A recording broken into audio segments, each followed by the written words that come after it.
Thanks so much for joining us today. We wanted to do a quick episode on just us and introducing ourselves so you guys know a little bit about us and our backgrounds and why we care so much about this industry. So I'm going to start with Michael Regan and introduce him.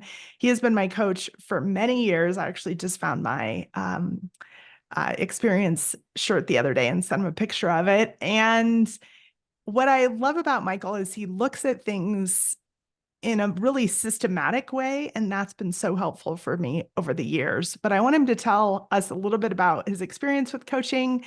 He works with building champions. And Michael, just tell us a little bit about what you love about what you do every day and why you're excited about doing this podcast. Well, I appreciate the setup, and it is true. I love what I get to do full time. As you referenced, you and I've had a nice long run of working together. But what brought me to coaching even prior to us meeting was I was a client of Building Champions back in 2006 through 2009. And for those of us who've been in real estate and mortgage lending for long enough, we remember that season very well. Those were some pretty bumpy years for those of us trying to figure out how to navigate what used to be normal to what would become normal from about 2010, really right up until COVID. And it was having a coach walking alongside of me during those years where I'm raising kids, I'm running a business that is not running like it used to run. We're having to reinvent it in many ways. And having someone who helped me think through the why behind a lot of the what I was trying to do kept me from wasting a lot of energy, kept me from maybe even wasting a lot of time, and really helped me stay positive and focused during some difficult years. And once I shifted to the other side, I could see pretty quickly that I had found my passion. In fact, it was my production team in 2011 that said to me, you love coaching people a lot more than you love putting a 1003 through the system. A 1003 for you youngsters, that's actually how we used to originate a loan application. And I found my passion for doing this after going through Building Champions then certification program. And at some point they invited me to join the team full time, which I did in 2013. And what are we, 11 years later, still loving what I do. Yeah, that's wow, you're good at it. That helps too. So, and then you also, you're a little different. You did bring up that you were an originator and managed a team, but I don't think people know the extent of that team. And also kind of, so tell me a little bit about that and some of the successes you had, because I think that helps you really relate to originators as well. Yeah, I look back now, and a lot of what we were doing in 2003, 4, and 5 looked a lot like the way everybody's operating today, except back then nobody was. We were really a strange value proposition in that we were building a team around unique abilities to where I would focus more on client relationships. We had a teammate who would focus more on the technical side of all of the loan programs and some of the lenders that we were able to work with, and just spent his time knee deep in that. We had other folks who were tacticians or collecting details, things that today we do. We have, loan assistants, whether we call them LOAs or LP1s and 2s, loan coordinators. All of those things didn't exist when we built our team. So a lot of what we did in that era helped us identify a process, you mentioned that earlier, that I feel really confident now when I'm helping other people, because I know the questions to ask, because we walked through the pitfalls of trying these things with no roadmap and nobody's process to follow. So you're right. It definitely helped me build a lot of confidence that I could help coach people through that, especially when it comes to identifying how to hire them, identifying how to get them in a role where they can really thrive, identifying ways in which they could really find joy in the role most of the time so that they would bring all of their energy to it, and then helping them figure out some ways to harmonize that with a really healthy life outside of work. Those were all things we worked through when we didn't exactly have anybody telling us how to do that. Yeah, absolutely. And now, roughly how many loan originators or loan managers, branch managers are you currently coaching? Yeah. Yes. Yes. Yes. Yeah. It's an interesting mix, but I would say that's you kind of covered it. I would say most of the folks I work with are in high performance production, whether they are loan originating and leading a team, whether they're branch managing and running a larger branch of multiple originators and teams, or in some cases working with those folks that are in the upper management of the organization where they might have a regional or a divisional presence. I get to work with all of them. I think my client load fluctuates somewhere between 40 and 50 clients, and I say that because there are always people who are coming around that want to join what we do, and then there are folks that need to take a pause. And my favorites are the ones who've taken a pause and have come back because they've recognized, hey, in that season, I knew what I needed. The pause allowed me to reorient toward what I'm trying to do next. And then they come back because they realize, okay, now I'm clear on what's next. I need some more help. That excites me a lot because again, that reflects the personal experience I had when I took a pause and came back as well. Because I want coaching to feel purposeful with my clients. I don't want anyone to feel like we're just chit-chatting about their daily routines. I want them to feel like there's a mission and there's a purpose, and I know why we're doing what we're doing, and I just need help getting there. And that's where I'm passionate. And maybe that gives me a good chance to flip the script a little bit, Kathryn, because you and I have done this for a while, and you've really seen a lot of changes in a different season of origination. I mean, I know that you had some experience back when I was still originating, but you've now carried that forward. And I feel like you've got a lot of coaching leader in you as well. I've picked that up through many of our sessions. Tell me a little bit about your story. Where did you enter into this crazy business that we both know and love? So I worked for a local bank, and I guess I should back up. Technically, I was a processor in college, so it found me then. But then I worked for a local bank as a commercial lender. Before that, I worked for a large bank as a private lender and in private banking. And we were just referring out so much business. And I kept telling the bank president, we need to open a mortgage department. We need to open a mortgage department. And finally he said, okay, you do it. And I want to open like in a week or two. So I really had to invent something from scratch, but from the banker's mindset. And I think that that's been really beneficial for me because there was I didn't really have another person that taught me origination. I knew the loan side just from commercial lending, but I didn't have those preconceived notions about mortgage lenders because I didn't have one to follow. And that actually gave me some huge advantages, I think, in my career. And also, I had to learn some things the hard way, but and then did origination for a long time after that, and eventually left the bank, opened my own branch, and just fell in love with the industry. And it's been a fun ride since. So I don't know if our audience knows this, and maybe they've read the show notes and they understand a little bit about where we're located, but you're located in one of those communities that I think most of the folks listening definitely have heard of, but maybe very few have had the privilege of visiting the beauty of Steamboat Springs, Colorado. Tell us about what it's like to be such a, again, a successful national lender in such a small resort town. What's that experience like? Well, it is different. I try to explain it to people. And overall, it's why it's different is that you can't ever really mess up.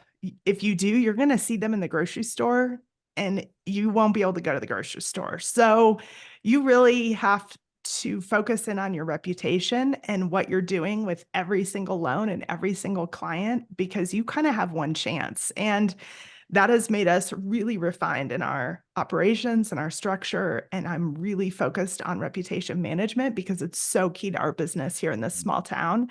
But we do have a lot of second homeowners. So we do have just varied referral sources, varied market, and that gets us a little bit of a lot of things.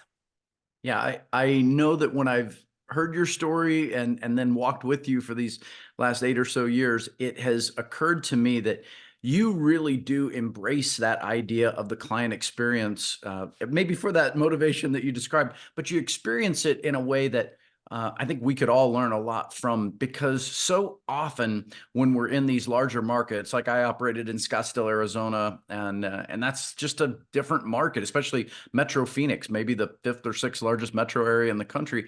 The attitude around the customer experience. Everybody says the good things, but you're right. You can kind of duck and hide in a city of 5 or 6 million people in the metro area. Not so true in Steamboat Springs, and so you really live it out in such a way that we can learn a lot from. So I'm going to look forward to unpacking that a little bit in a future episode.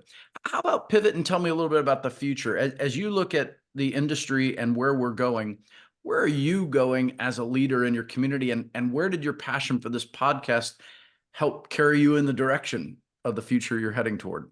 Yeah, great question. One of the things I've always been passionate about is when somebody walks into my office, I want them to be changed or have grown in some way when they leave. And it's the same thing for this podcast, and it's the same thing in my career.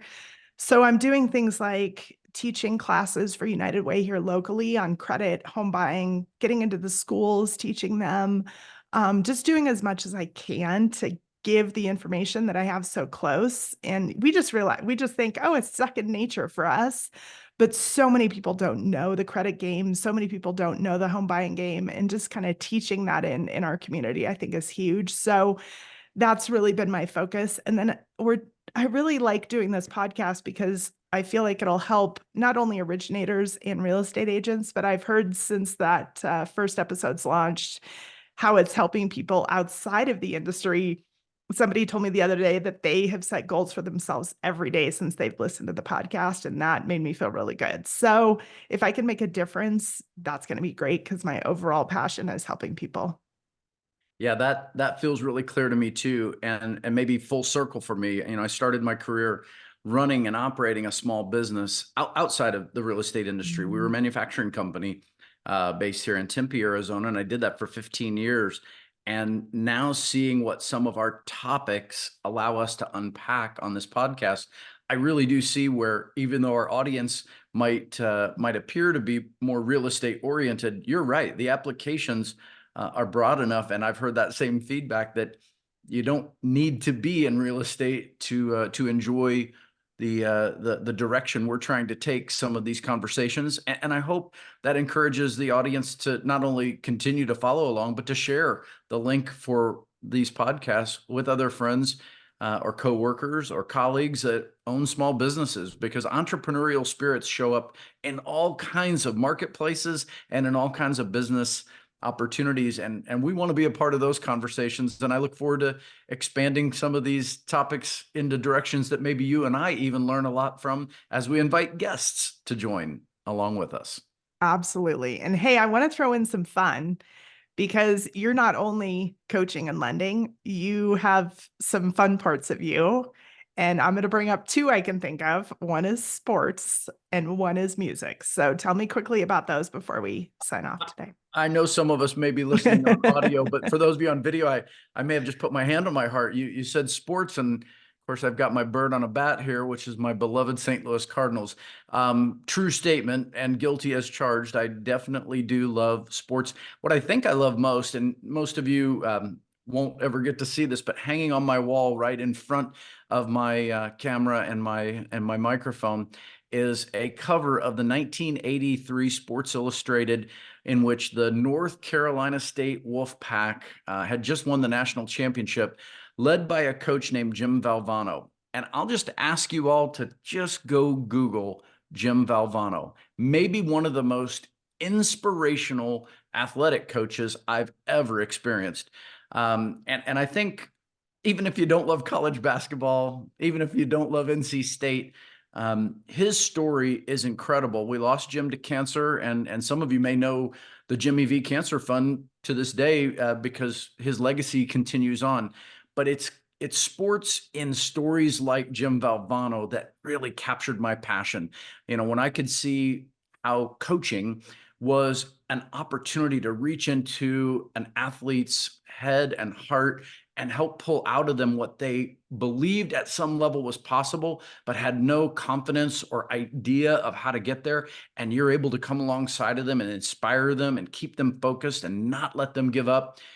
That fired me up. And so, yes, my passion for sports is there, but I love converting that passion into my version of business coaching.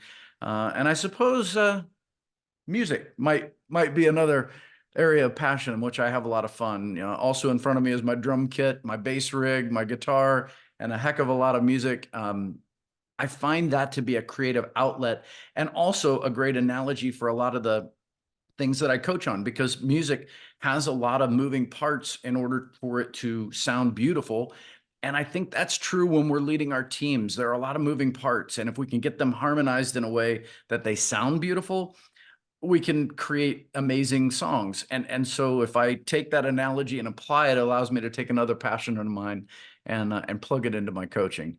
Kathryn, how about you? I mean, I assume most folks would think, well, you gotta love the ski slopes, but you're more than just enjoying your beautiful snowy weather. You've got a couple of passions in your heart too.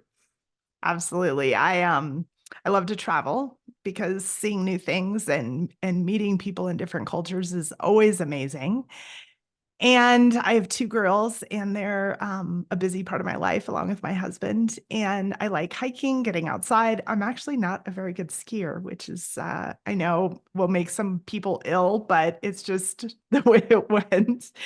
And then just love, kind of having, I'll just say, like, having deep conversations with people that are unexpected. And that's kind of a maybe random side hobby, whether that be an Uber driver or a person I meet if I'm traveling alone at a dinner or something like that. So those are my quick passions. And I want yeah. to affirm one of those because I've spent a lot of time with you in conference settings or in roundtable groups or different events that we've attended. And you have such a natural, authentic sense of curiosity. You're so comfortable asking people questions and building relationship and trust. We talk a lot about this in coaching, and some folks understand that intuitively. Other folks, it feels clunky. They're trying to figure it out, but it's not natural to them.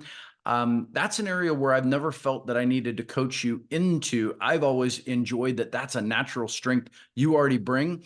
And so we can now look for opportunities to leverage that, which brings us full circle to why the Building Bigger Lives podcast. I felt very strongly that you would benefit greatly from sharing some of your natural style with an audience that could tune in and connect with you.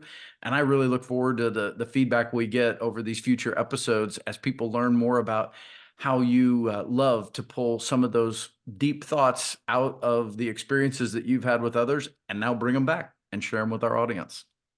Thanks, Michael, and excited to hear more of your analogies as we move ahead, and also your great insight on everything to do with this business and life. So yeah, let's get this party started.